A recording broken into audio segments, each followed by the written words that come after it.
Hello everyone, welcome back to my YouTube channel. और बच्चों, हमने जो है केमिस्ट्री में क्लास 11th का फर्स्ट चैप्टर स्टार्ट कर रखा है, that is some basic concepts of chemistry, जिसके 3 वीडियो लेक्चर्स मैंने ऑलरेडी अपलोड कर दिए हैं।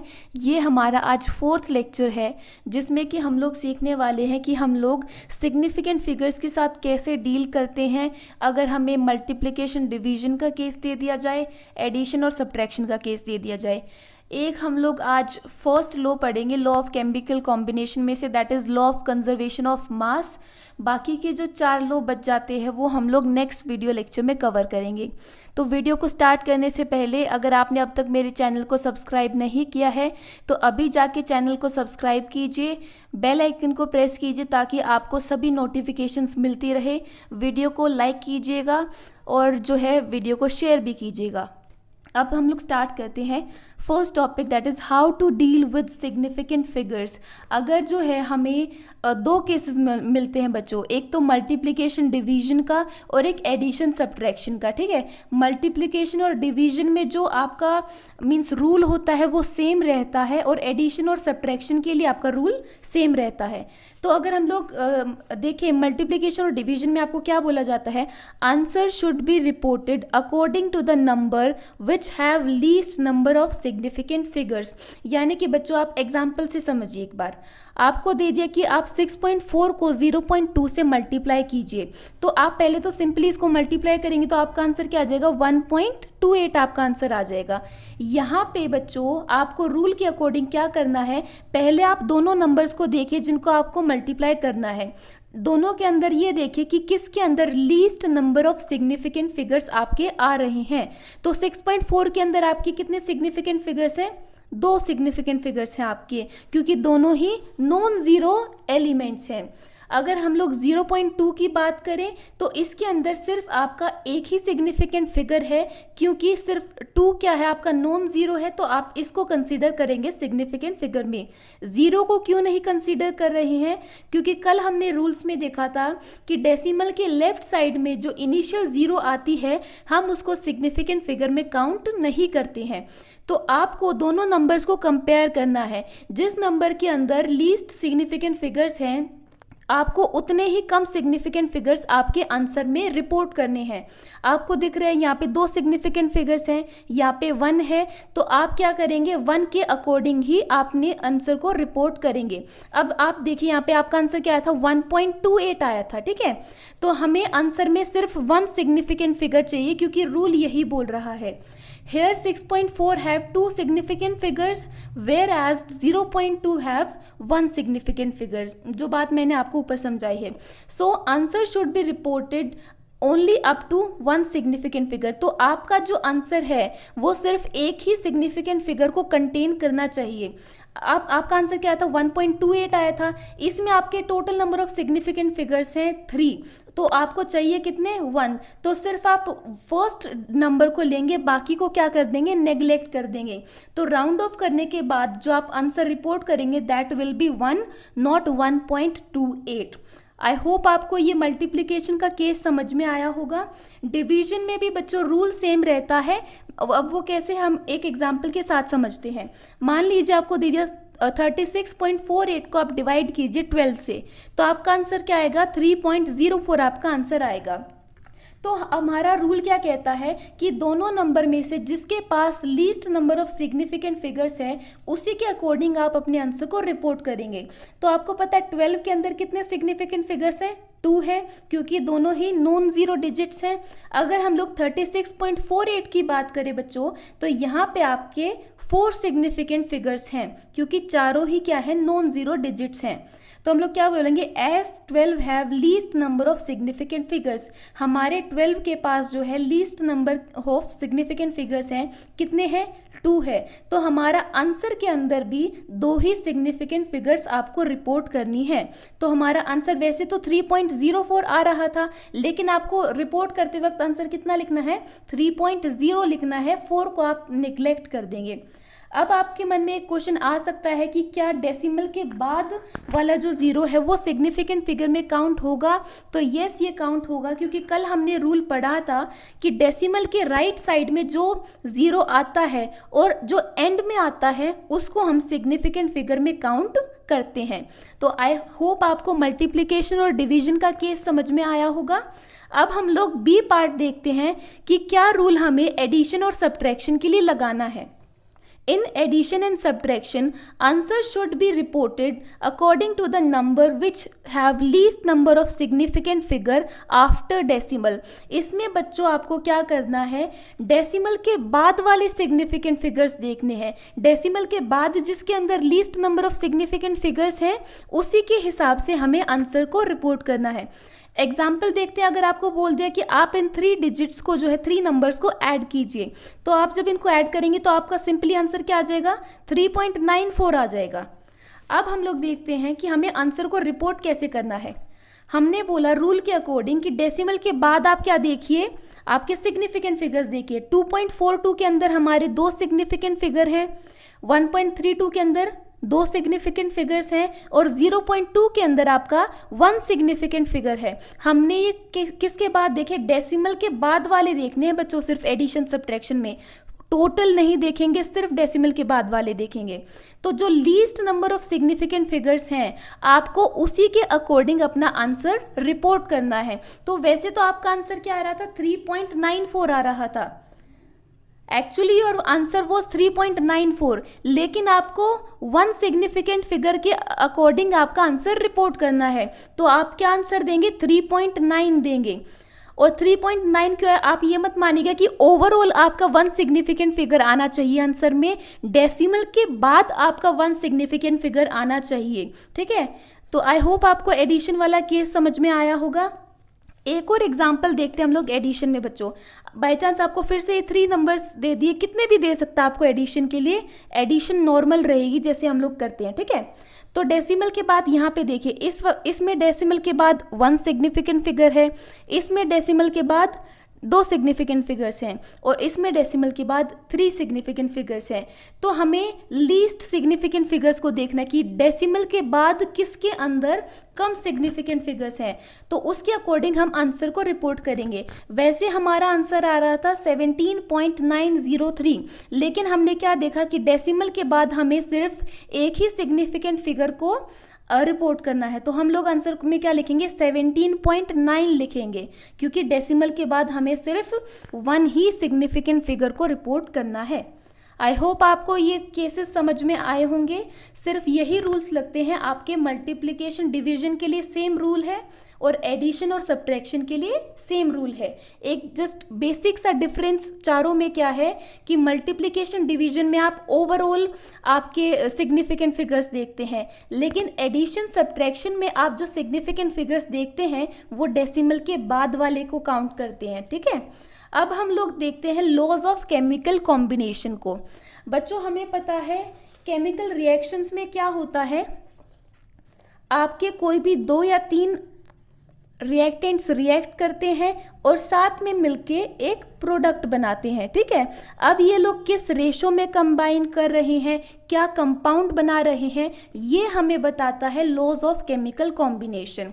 अब देखिए, there are 5 laws which tell us how elements combine to form compounds and in which ratio. ये हमारे 5 लॉज ऑफ केमिकल कॉम्बिनेशन है जो कि हमें बताते हैं कि कैसे एलिमेंट्स कंबाइन करते हैं और कंपाउंड्स बनाते हैं और किस रेशो में वो लोग कंबाइन करते हैं। फर्स्ट लॉ जो है हमारा, that is law of conservation of मास। ये लॉ क्या कहता है बच्चों, हम लोग 9th क्लास से इसको पढ़ते आ रहे हैं कि मास can neither be created and nor be destroyed. तो मीन्स ना ही तो एक रिएक्शन के अंदर मास बनता है ना ही वो डिस्ट्रॉय होता है। इसका दूसरा मीनिंग हम लोग क्या ले सकते हैं कि जो sum of mass of reactants होगा that will be equal to sum of mass of products. अब वो कैसे, हम लोग एक एग्जाम्पल से समझते हैं। मान लीजिए हमारे जो है 2 एलिमेंट्स रिएक्ट कर रहे हैं, हमने एक ले लिया कार्बन, दूसरा ले लिया ऑक्सीजन। जब कार्बन और ऑक्सीजन रिएक्ट करेंगे बच्चों तो ये CO2 गैस प्रोड्यूस करेंगे। ये बहुत ही सिंपल सी रिएक्शन है। अब हमें क्या करना है, एटॉमिक मास देखना है बच्चों, एलिमेंट्स का एटॉमिक मास देखना है। हमारे कार्बन का जो एटॉमिक मास होता है क्या होता है, 12 होता है। ऑक्सीजन की अगर हम लोग बात करें तो ऑक्सीजन का एटॉमिक मास 16 होता है। और जितने भी नंबर ऑफ एटम्स आपके दे रखे हैं आप उसको उसके एटॉमिक मास से मल्टीप्लाई कर देंगे। ऑक्सीजन के यहाँ पे 2 एटम्स हैं तो आप 2 को जो है 16 से मल्टीप्लाई कर देंगे। फिर हम लोग प्रोडक्ट साइड में भी सेम करेंगे, जितने भी आपके एलिमेंट्स हैं उनका अलग अलग करके आपका एटॉमिक मास ऐड करेंगे। कार्बन का 12 होता है, प्लस में हम लोग फिर क्या कर देंगे, ऑक्सीजन का एटॉमिक मास 16 मल्टीप्लाई 2, क्योंकि हमारे ऑक्सीजन के 2 एटम्स हैं। ठीक है, अब इनको जो है सॉल्व कीजिए। 12 + 32 = 44 एंड यहाँ पे भी 12 + 32 = 44। तो आप लोग देख सकते हैं कि जो मास है रिएक्टेंट्स का, जो आपने सम निकाला, sum of mass of reactants that is equal to sum of mass of products. तो हम लोग बोल सकते हैं कि ये रिएक्शन जो है लॉ ऑफ कंजर्वेशन ऑफ मास को फॉलो कर रही है। ठीक है, आई होप आपको ये समझ में आया होगा। अब हम लोग नेक्स्ट इससे रिलेटेड जो है क्वेश्चन देखते हैं न्यूमेरिकल की, किस तरीके का क्वेश्चन आ सकता है आपके पास। देखिए आपको क्वेश्चन में क्या दे रखा है बच्चों, 1.5 ग्राम ऑफ C2H6। C2H6 क्या होता है, ethane. Ethane on complete combustion give 4.4 gram of CO2 and 2.7 gram of water. Show that the reaction obeys law of conservation of mass. क्या बोलना चाह रहे हैं कि आपका इथेन जो है कंबशन शो करता है, कंबशन शो करा मीन्स ऑक्सीजन के साथ रिएक्ट करता है और क्या देता है, CO2 देता है और वाटर देता है। इनके ग्राम भी दे रखे हैं कि कितना रिएक्ट करता है और कितना CO2 और वाटर प्रोड्यूस हो रहा है। तो पहला काम तो हमारा बच्चा होता है बैलेंसिंग का। बैलेंसिंग हम लोग जो है 9th 10th से सीखते आते हैं। बैलेंसिंग का सिंपल सा एक रूल होता है कि लेफ्ट हैंड साइड में जितने भी आपके एलिमेंट्स हैं उतने ही एलिमेंट्स आपके राइट हैंड साइड में होने चाहिए। अगर आपको बैलेंसिंग में कोई भी डाउट हो तो आप मुझे कमेंट में बता दीजिएगा, मैं उसके रिगार्डिंग एक अलग से वीडियो बना दूंगी। ठीक है, तो आपको क्या दे रखा, इथेन का आपको मास दे रखा 1.5 ग्राम, आपको CO2 का मास दे रखा है 4.4 ग्राम और H2O का मास दे रखा है 2.7 ग्राम। अब हमारा law of conservation of mass क्या बोलता है, sum of mass of reactants is equals to sum of mass of products. यानी कि रिएक्टेंट्स का सम कीजिए और प्रोडक्ट्स के मास का सम कीजिए। अगर वो इक्वल आ रहा है तो यस इट फॉलो करता है लॉ ऑफ कंजर्वेशन ऑफ मास को, अगर इक्वल नहीं आ रहा है तो फॉलो नहीं करता है। तो हम जो है हमें ऑक्सीजन का मास निकालना है तो हम जिसका मास निकालना होता है उसको x लेट कर लेते हैं। ठीक है, तो फिर हमारा इथेन का मास कितना है 1.5 प्लस में हम लोग ऑक्सीजन का मास कर देंगे जो कि हमने x लेट किया है। फिर हमने यहाँ पे ले लिया सम ऑफ मास ऑफ प्रोडक्ट्स 4.4 + 2.7।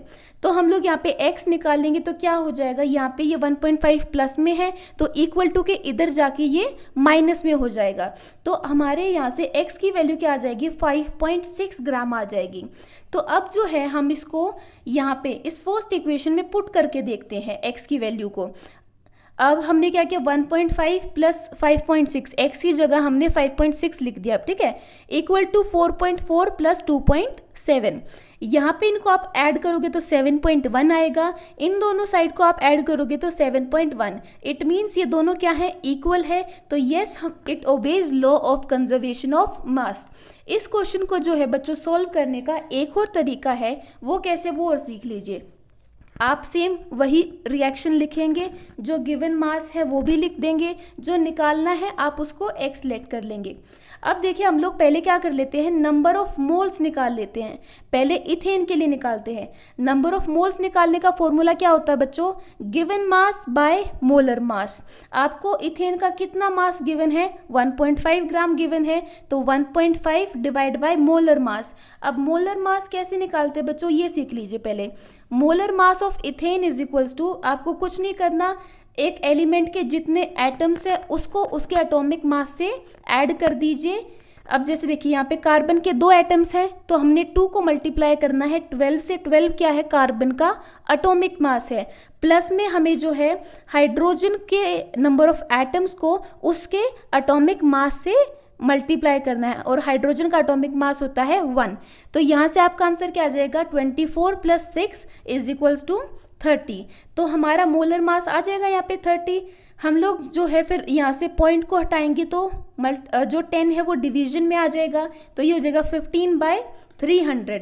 इसको सॉल्व करेंगे तो हमारा आंसर आ जाएगा 1/20 मोल्स। इट मीन्स इस रिएक्शन में जो है 1/20 मोल्स ऑफ इथेन रिएक्ट कर रहे हैं O2 के साथ।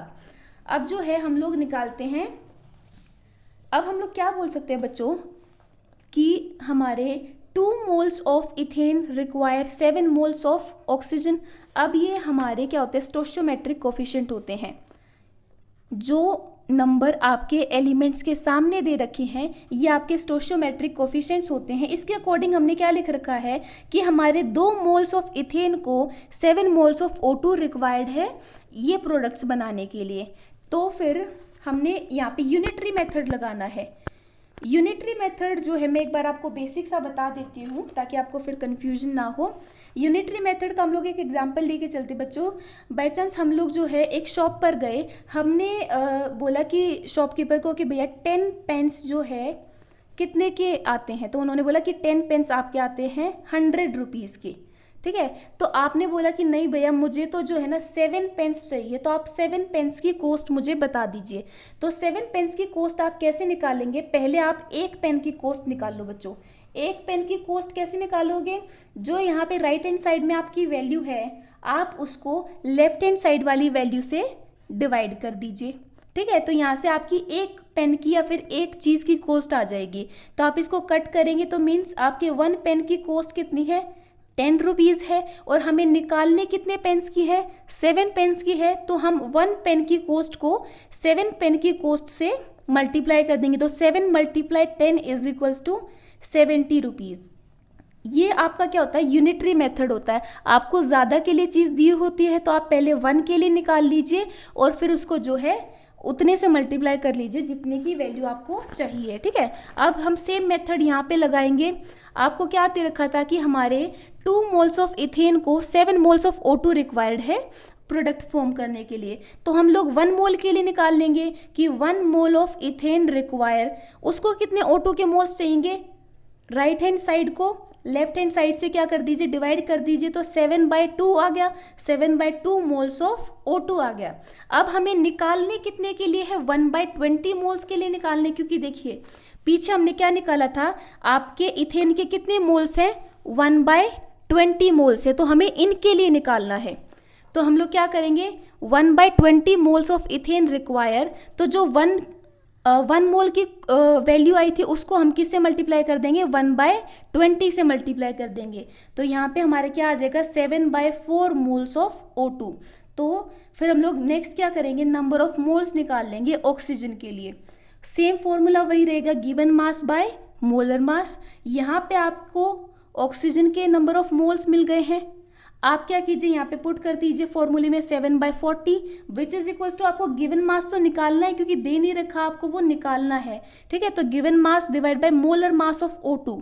अब मोलर मास निकालने का फॉर्मूला हमने क्या बताया था, जितने नंबर ऑफ एटम्स है उस एलिमेंट के उसको मल्टीप्लाई कर दीजिए उसके एटॉमिक मास से। तो 16 एटॉमिक मास होता है ऑक्सीजन का, मल्टीप्लाई में 2, क्योंकि दो एटम्स है ऑक्सीजन के, तो हमारा मोलर मास कितना आ जाएगा, 32 आ जाएगा। इसको फॉर्मूले में पुट कर दीजिए। हमें क्या निकालना है, गिवन मास निकालना है।